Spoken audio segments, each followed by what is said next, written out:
Hello again, this is Nathan from Snap Surveys, and today we're going to be looking at adding some survey logic to the questionnaire using Snap Desktop. In the first session we set up a travel survey with 6 questions. In this next session we'll look at adding some additional functionality to those questions. Starting off with routing, this will ensure that only the relevant questions are displayed to each respondent. This is known by many other names including piping, skip patterns and skip logic. We'll then look at adding some response validation. This will ensure that only valid responses are given to your open-ended questions. And then finally we'll look at some dynamic question and answer properties.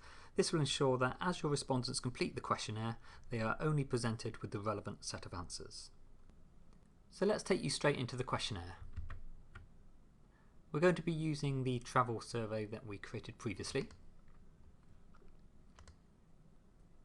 And if you look at question number 1, you can see we have 5 potential options including other, and then below that we have please specify. We're going to set it up so that please specify will only appear on the condition that other is ticked. We can click on the routing rules icon, or alternatively just right click and routing rules. There's currently nothing set up, so we will add, and today I'm going to conditionally ask this question. If I drop down the menu, you can see there's a number of different types of routing available, but conditionally asked question will do the job today. And then it's simply a case of specifying when it will pop up. So we're going to make the please specify pop up on the condition that question 1, which was the original tick box question, was option number 5. So just equals 5. So each answer starts back at number 1 for each question. So car number 1, bus number 2, etc, etc. And then click OK. So routing ensures that we only display the relevant questions to each respondent. If we now come down to question 2, and I'm going to either go into the variable properties of question number 2, or again today I'm just going to right click on variable properties. In the previous video we looked at setting it to be a quantity response and also set a currency pattern, so it was allowing for a pound sign or dollar sign or euro sign, but we can also specify a valid range. So I'm going to enter 0 to 500. So this will allow anyone to type in a number, but it cannot exceed 500 and it cannot be below 0. We also have options to specify if we want to allow decimal places. So I'm going to specify to 2, and I'm also going to set a maximum length of 7 characters, just bearing in mind that one of those characters will potentially be the pound sign. These are all things which help to ensure that the data you get back is clean data ready to analyse.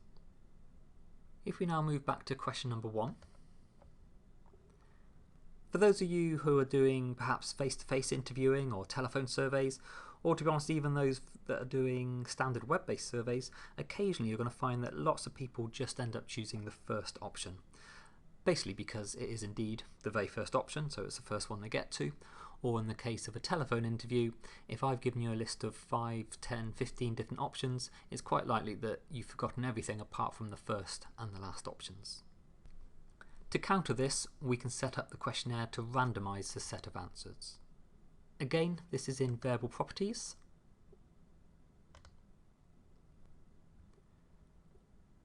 We have the option to set the ordering, and we could set it to be alphabetical, but today I'm going to set it to random, just being a bit careful to make sure that the other remains at the bottom.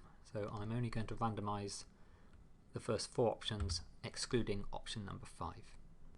So each time that this question is asked, the car is just as likely to be the first answer as it is the second, third or fourth answer.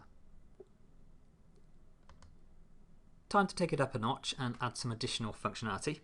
Question 1 is asking you how you travelled to the venue today. I'm going to have a follow-up question asking which of those reasons was your preferred method. So my first step is to clone question number 1. I have the option to drag that question down, or often when you're moving things further down the page it's actually a lot easier to use your control key and the arrows on your keyboard. And I'm going to move that below question 2, and you can see it's automatically renumbered it to question number 3. I'll just edit the text. So so which mode of transport was your preferred option.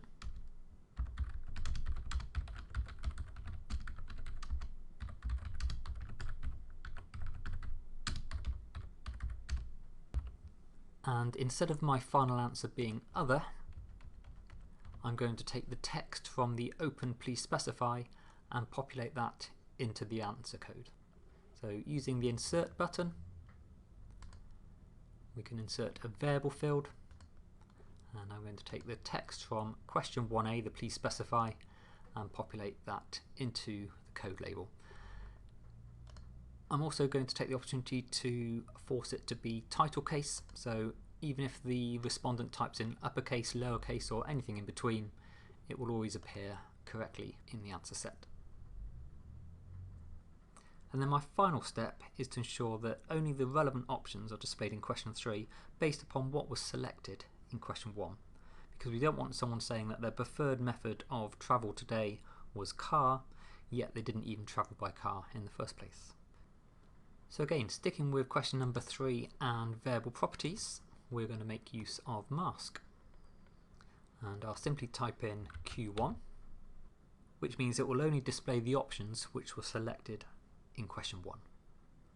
While I'm here, I'm going to set this back to be a single response question, and if we were leaving random turned on at this stage, we would want to remove the fact that we're excluding option number 5, but today I'm going to set that back to none, so it's in its original order. We also have the option to set this question to auto answer, which means if there's only one remaining answer, that question will be skipped over for that respondent. So in the example that someone has travelled to the venue by bus and only bus, all the other options will remain hidden, so you'll be left with just one potential answer. So there's actually no need to ask that question. So Snap will skip over question 3 for the respondent, much like routing. Additionally though, it will also tick that box. So when it does come to analysing the data, it will be as if that respondent has actually chosen that option.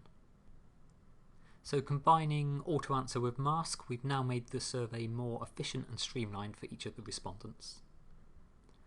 Okay, time for one final save, and then it's time to make those changes live.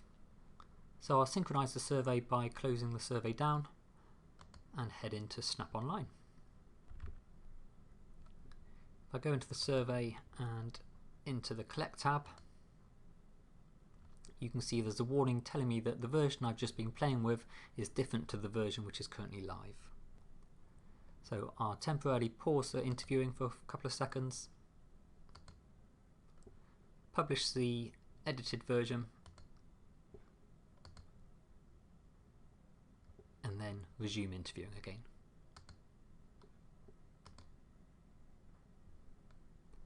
Now of course today I went ahead and published those changes and made them live. Ideally we would have previewed the survey in the desktop first and also checked the live preview to make sure that we're happy with those changes. You can see that we get a warning telling us that it's a preview and as such the data will not be saved. You can see for question number 1 my answers are in a different order. Car used to be option number 1. I'm going to choose a couple of different options including other. I'm going to say that I walked. Just notice that I've typed that in lowercase.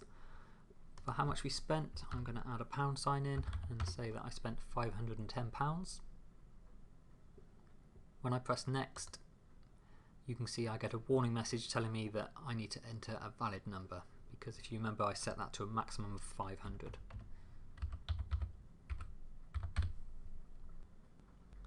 When I press next, you'll see that the masking based upon question number 1 has worked, as has the text substitution from the please specify. I'll just finish off the survey and just go ahead and press next and submit. Again, this is just a preview, so although when I press submit it will submit and I will get the default thank you page, the actual data has not been collected. So we've added some additional logic and functionality to the questionnaire to ensure that respondents are guided through the survey. In the follow-up video to this, we'll be looking at how to upload a list of participants to complete your questions.